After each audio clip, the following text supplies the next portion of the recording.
रात के 10 बज चुके हैं और आप अपने ऑफिस में अकेले काम कर रहे हो। अचानक आपको आपकी स्क्रीन पर किसी की परछाई दिखाई देती है।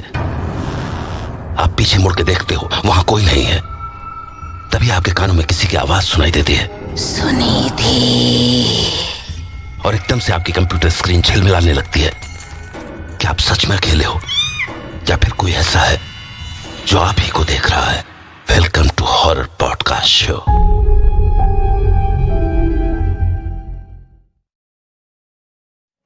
ये कहानी सुनिधि की है, जो एक कंपनी में 9 to 7 की जॉब करती थी। पर आज रात किसी इंपॉर्टेंट प्रोजेक्ट पर काम करते हुए उसे बहुत देर हो गई थी। डेडलाइन नजदीक होने के कारण वो सारा काम आज ही खत्म कर देना चाहती थी।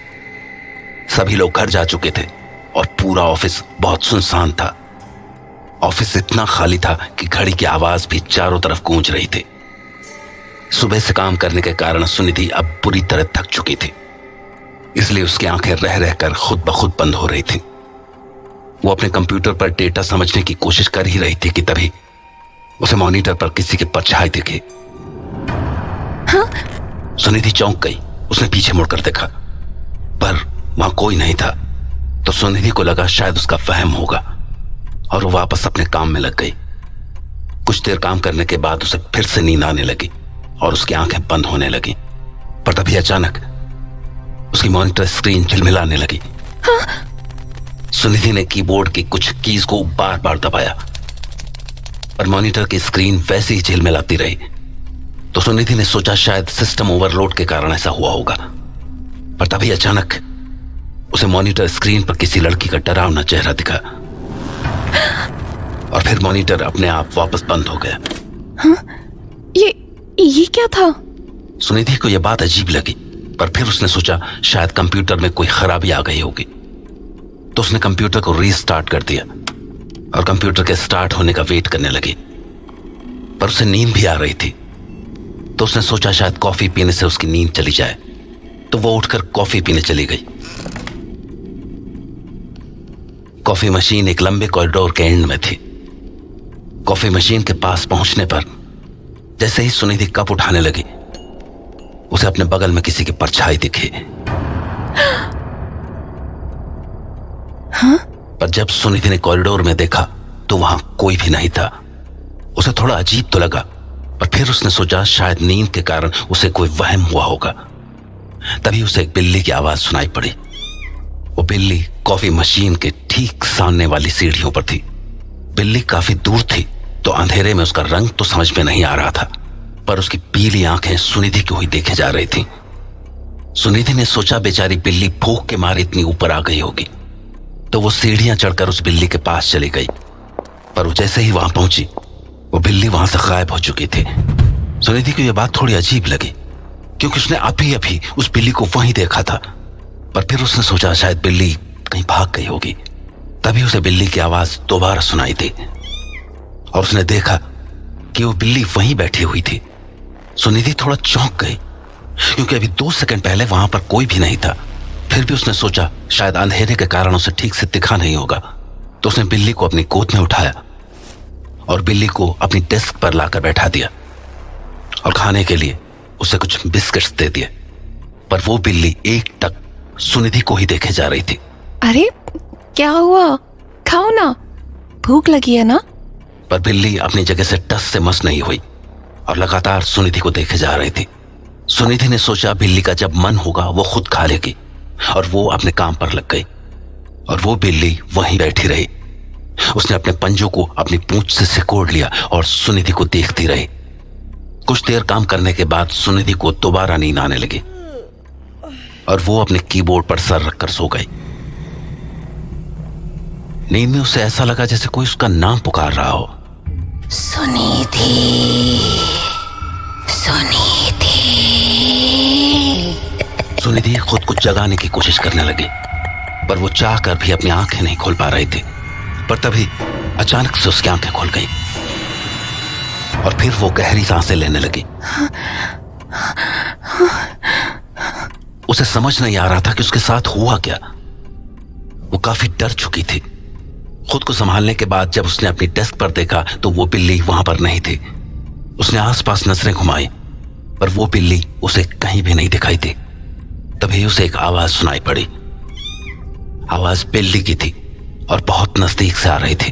तो सुनिधि को लगा यह उसी बिल्ली की आवाज है। तो उसने दोबारा अपने आसपास देखा, पर उसे पूरे ऑफिस में वो कहीं भी नहीं दिखी। तभी वो आवाज दोबारा से आई, पर इस बार वो आवाज थोड़ी अलग थी, जैसे वो किसी स्पीकर से आई हो। तो सुनिधि ने गौर से सुनने की कोशिश की, और जब उस बिल्ली की आवाज दोबारा से सुनाई पड़ी तो सुनिधि के रोंगटे खड़े हो गए, क्योंकि आवाज उसके मॉनिटर के अंदर से आ रही थी। उसने अपने मॉनिटर की ओर हैरानी से देखा, क्योंकि मॉनिटर बंद पड़ा था और सोकर उठने के बाद उसने काम भी शुरू नहीं किया था। तो उसने अपने मॉनिटर का पावर बटन दबाया, पर मॉनिटर की स्क्रीन ऑन नहीं हुई। सुनिधि को यह बात थोड़ी अजीब लगी, तो उसने दोबारा कोशिश की, पर मॉनिटर की स्क्रीन में अब भी कोई बदलाव नजर नहीं आया। सुनिधि अब परेशान होने लगी थी। उसे समझ नहीं आ रहा था कि आखिर यह सब हो क्या रहा था। पर तभी उसे मॉनिटर स्क्रीन पर उसी डरावनी लड़की का चेहरा दिखा जो उसे पिछली बार दिखा था।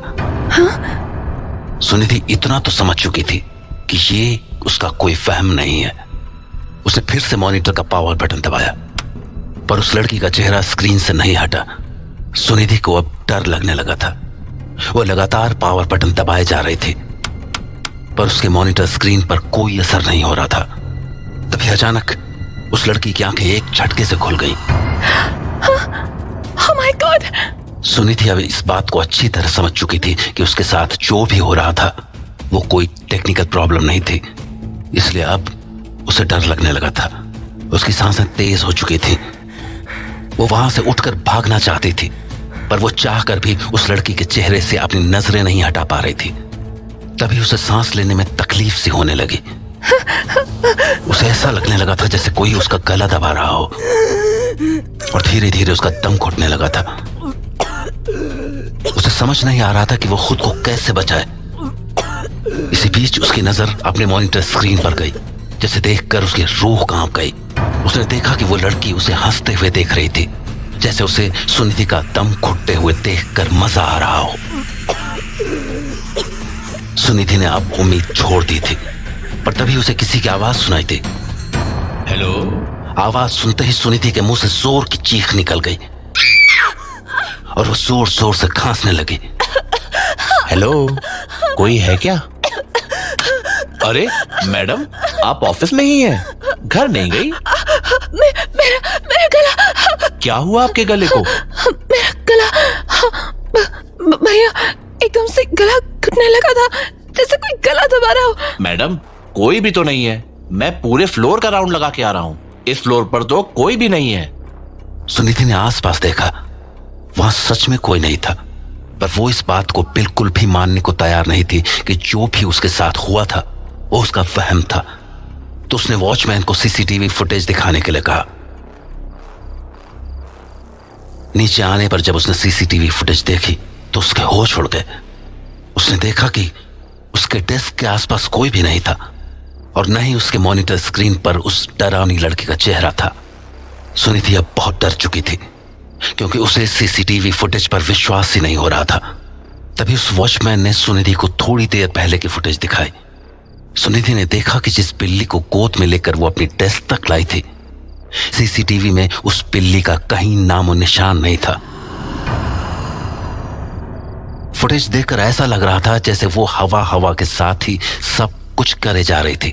सुनिधि के पैरों तले जमीन खिसक गई थी। उसे बिल्कुल समझ नहीं आ रहा था कि ये आखिर हो कैसे सकता है। तभी वॉचमैन बोला, मैडम, जो भी आप कह रही हैं और जो कुछ भी सीसीटीवी में दिख रहा है, उस हिसाब से शायद मुझे अंदाजा है कि आपके साथ क्या हुआ था। हाँ मैडम, आपने जो देखा, जो महसूस किया, वो आपका वहम नहीं था, और आज नहीं तो कल ऐसा किसी न किसी के साथ तो होना ही था। क्या मतलब? मैडम, ये जगह ठीक नहीं है। मतलब? अरे ये बड़े कंपनी वाले बस जगह लेकर ऑफिस खड़ा कर देते हैं, चाहे वो जगह शापित ही क्यों ना हो। शापित? मैडम, पिछले 3 साल में 17 लोग मर चुके हैं इस बिल्डिंग में। आप खुशकिस्मत हैं जो बच गई। इस बिल्डिंग में एक बुरी आत्मा का साया है जो हर साल न जाने कितने लोगों को अपना शिकार बनाती है। कहते हैं कुछ साल पहले यहाँ पर किसी लड़की का मर्डर हुआ था, और उसकी आत्मा आज भी इसी बिल्डिंग में मौजूद है। ये सब सुनकर सुनिधि के होश उड़ गए। उसे विश्वास नहीं हो रहा था कि उसका सामना किसी बुरी आत्मा से हुआ था। वो समझ गई थी कि उस रात अगर वो वॉचमैन वक्त पर नहीं आता तो उसका जिंदा बचना मुश्किल था। उस रात सुनी थी तो बच गई, पर वो आत्मा आज भी उसी बिल्डिंग में मौजूद है, अपने नए शिकार की तलाश में।